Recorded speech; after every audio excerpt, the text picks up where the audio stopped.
Grand Rising. Good morning, good afternoon, good evening.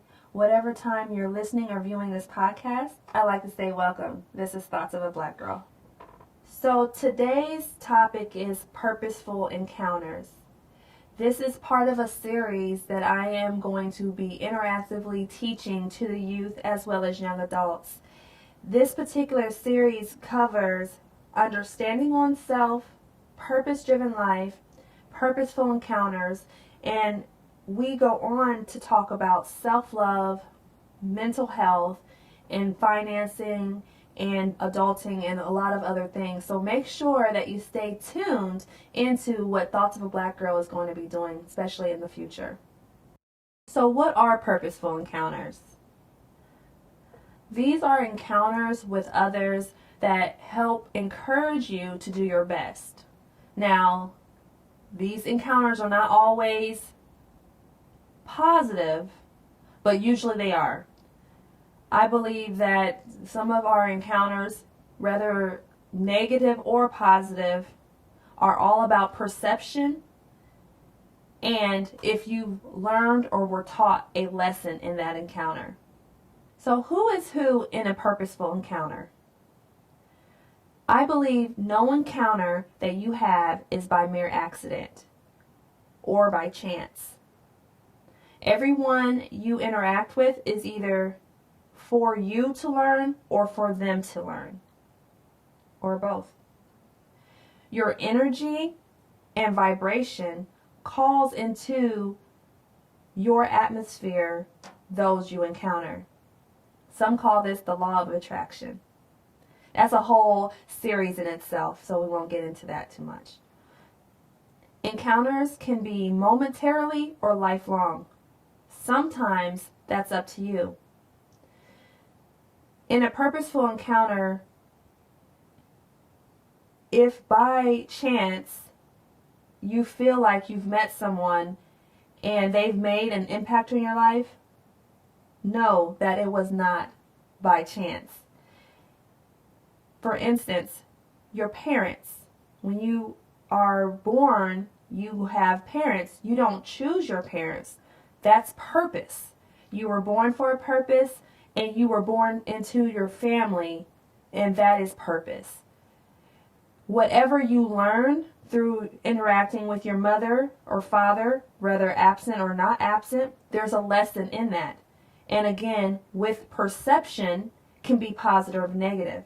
A lot of times with an absent parent, it's looked at as a negative situation. However, it's all again based on your perception. If you meet someone and you're older, so it's school friends, you click with this person and they become your best friend. That's a purposeful encounter. It wasn't by accident, wasn't by chance. There was something there for you to learn or for them to learn out of that situation. Encounters that can be momentarily or lifelong. A lot of times, unless unforeseen circumstances happen and the person is removed from the earth,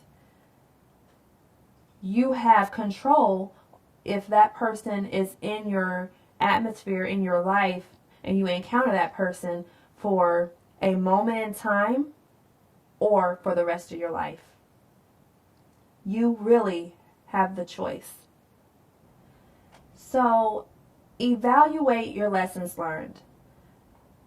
What I have created is a list of different things that you need to do, that I suggest that you do when it comes to all your encounters. This is how you can make even the most simplest encounters purposeful. I put on the top of the list, always do a reflection, writing in a daily journal. This can be done not only as an adult, a teenager, or a small child. It can start as early as 4 or 5. Whenever you're able to capture your day or your feelings, writing it down, journaling, and you're never too young nor too old to start doing that. Encounter your memorable moments. writing those down. Write down how you felt and possibly lessons learned. For example, a momentary, memorable moment could be someone paying it forward to you, whether it's in a cafe line or a restaurant line, and they buying your meal or offering you coffee or doing something generous for you. Remembering that person, even if it was only 5 or 10 minutes, that generous act that brings gratitude, thankfulness, that is something that when you encompass that, you put it out in the atmosphere. If you remember it and write it down, then more of things like that will intentionally happen in your life. Weigh the pros and cons of each relationship in your life. I believe that some relationships are proactive and good and bring you up. Some relationships are demoting and bring you down. If you weigh the pros and cons, then find if that relationship is even a relationship worth keeping in your life. Purposeful, yes, because it's taught you lessons in perception, but it may not be a relationship that you are meant to hold on to. And a problem that I see a lot of us that encounter our relationships, we keep people in our lives that may only have been meant to be a season, momentarily.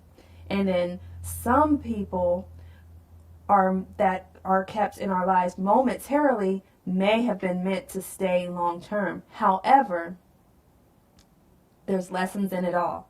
Check that podcast out. I have an episode called The Lessons in It All. So, never become so attached or dependent on an encounter that you're not able to self-identify. Which means some people have really strong personalities. Their personality could be so strong and yours may not be as strong. And so when you encounter or you're interacting with that person, their wants and desires, even if they're not yours, become yours.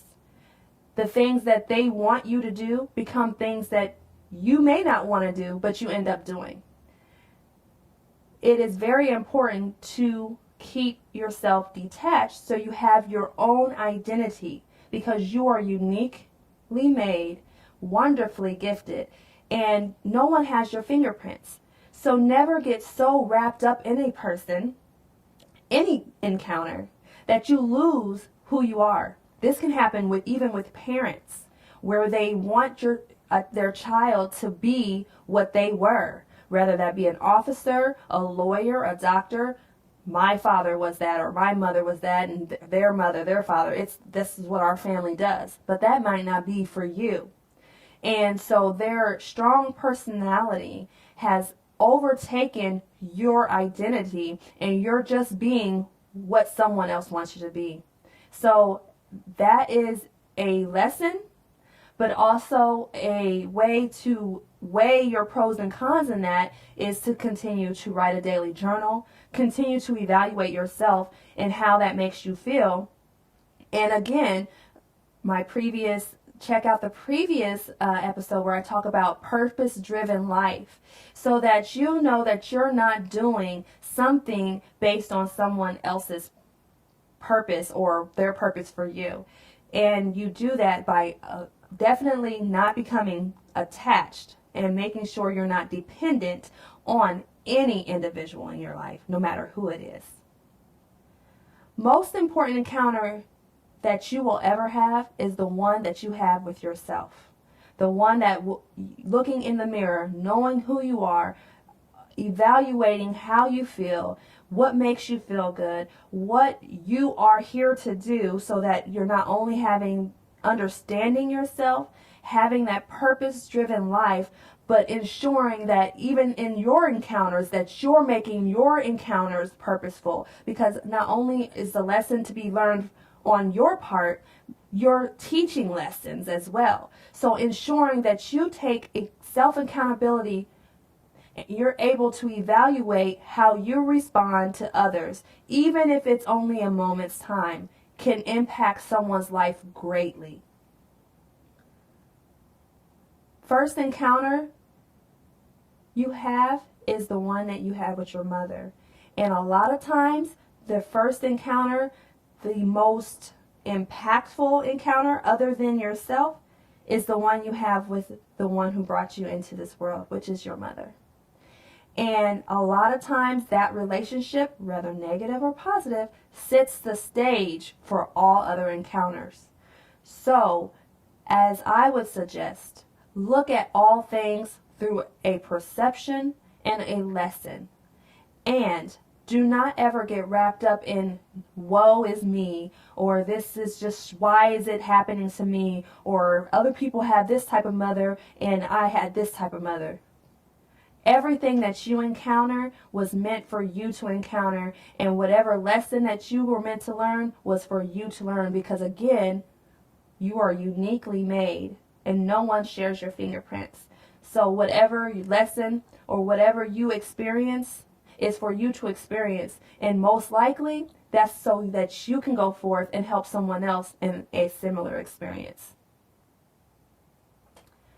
So today's financial tip is budget basics. I want to take you through a list, and possibly next week actually show you what the budget will look like. But this is just a list of things that you need to do in preparing a budget. And it's basic, so it doesn't have to be too complicated. And anyone can do it from whenever they start getting pennies to the dollar to a whole paycheck. First, put aside a set amount every time you get paid. I emphasize this takes discipline. Every time you get paid, putting aside an amount. For me, I suggest the 3 method. That's what everyone that I have come across when it comes to budgeting gurus, they do a 3 method. And it's pay yourself, pay your bills, put some in savings. That way, there's always something, or it can even go, if you're religious, pay God, pay your bills, pay yourself. You can do that way. That is like a 3 method of putting money to the side. However, put a set amount aside for savings. When I say put aside an amount every time you get paid, I'm talking about savings.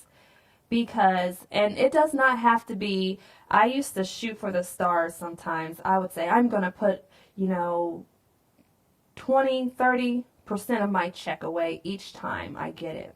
Except when an unexpected bill happens, or I want to do something unexpectedly, or a vacation comes up, or someone's birthday, or a party, or there's a list of things that start happening, and I'm like, okay, well, I can't put that up. I'm going to dip into that and take that up from there, and it doesn't get residual, and it's not a disciplined tactic.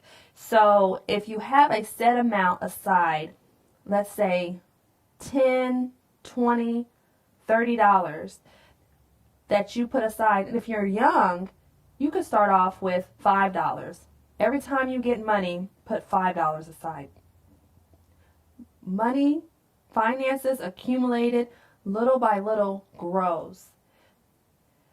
Set aside incremental weekly, bi-weekly, monthly amounts that will equate to your bills that are due. For instance, if you have a bill due on the 15th, but you get paid twice that month,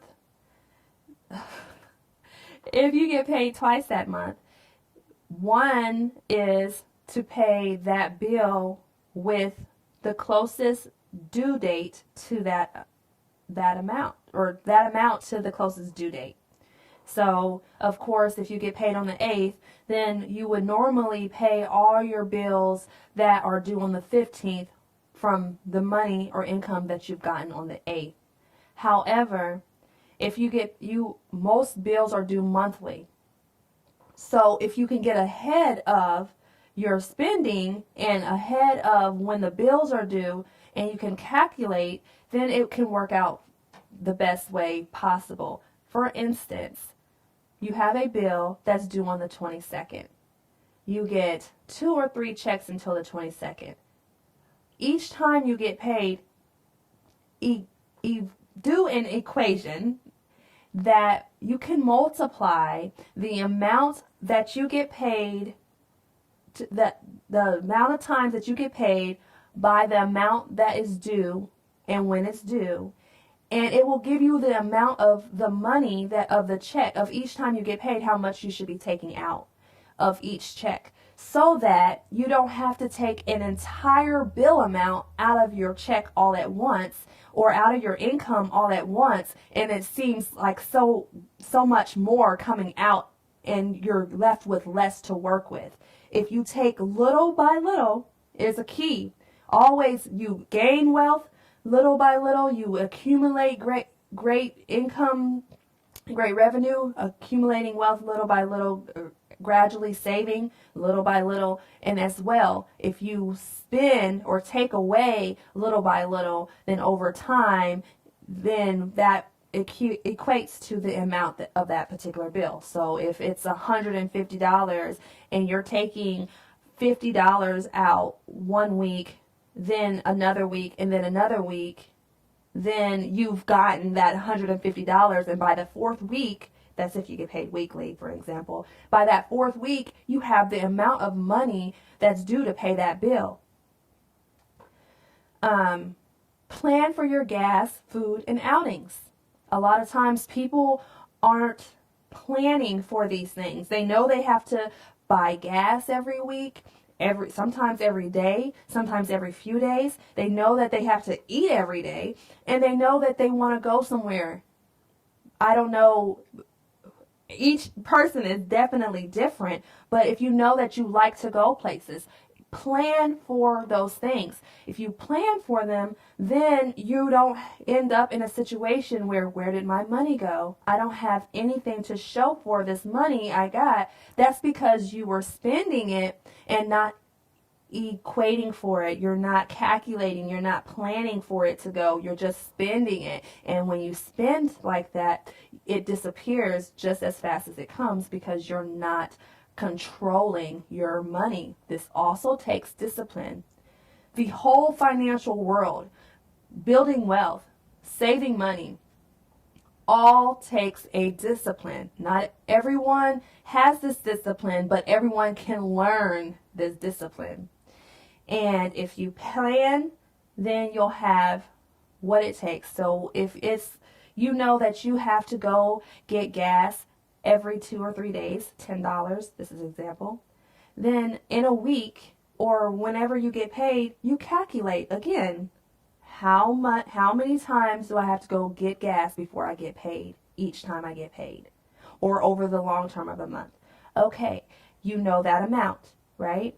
Then you add that amount in to how much your income is, and you take it out and put it to the side. You don't touch that amount except for gas. And some days you may not drive as much as you have before, so you have money left over. Don't touch it. That's the discipline. Keep it for gas. Then you'll never run out of gas, and you'll never not have money to pay for gas. Food. If you're eating out, you probably want to look at that budget, because food cost, when it's convenient fast food, adds up very quickly. And sometimes when you go spend $20, $10 to $20 on that meal that gets ate right then and there, you could have spent that $10 or $20 at the grocery store, and it would have lasted you 2 or 3 additional days. Maybe it's just sandwiches and noodles, whatever your budget can afford. Outings. Birthdays, celebrations, friends want to hang out. Put money aside. Now, you don't want to overindulge if you know that you can't afford it. I wouldn't even suggest the richest person overindulge, because you can still have big checks and live in a poverty mindset and very check to check. Because even if you're getting $100,000 a month, let's say, but you're spending $25,000 in eating out, because every time you eat out, every week or every day, you're going to Ruth Chris. Okay? Just an example. It doesn't matter the amount. It matters the discipline and the practice that you put into it. When you're creating a budget as well, I suggest round up to the nearest dollar. I round up to the nearest dollar. You can round up to the nearest cent, the nearest tenth place. I suggest that you round up because then you always have more than enough. If you round up, you always have more than enough. If you do just exact, you can do just exact, but a lot of times that may cause you to have to do a little bit more, and it makes basic budgeting a little bit more complex, because then at that point you want to keep all your receipts, and you have to write down in ledgers or on a piece of paper every time you spend to the cent, and then calculate how much is going out. You can do that. For the more advanced budgeters, I suggest they probably do that because they want to know exactly every cent that's coming in and out. Those are usually your accountants, your lawyers, those that are really analytical and business savvy might want to do those things. But for a basic budgeter, roundup will save you lots of time, and you'll never go into a deficit that way. If you go over, cut something out. This is a mindset. Okay? We don't have to keep up with the Joneses. Okay? I know that's a saying, but that is what the world, that is what stigma, that's what TV will show you. Buy things, buy the shoes, sit in the long lines to get the next Jordans that come out. That's $265, but you might not have no money in a savings account. Think about those things.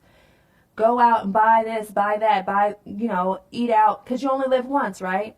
That's a mentality of some people. Only live once, can't take it with me, might as well spend it all. No, that's a disservice to your future self, who may live to be older and can't work no more, but you didn't save because you lived life like it was your last day every day when you were younger. Very unwise.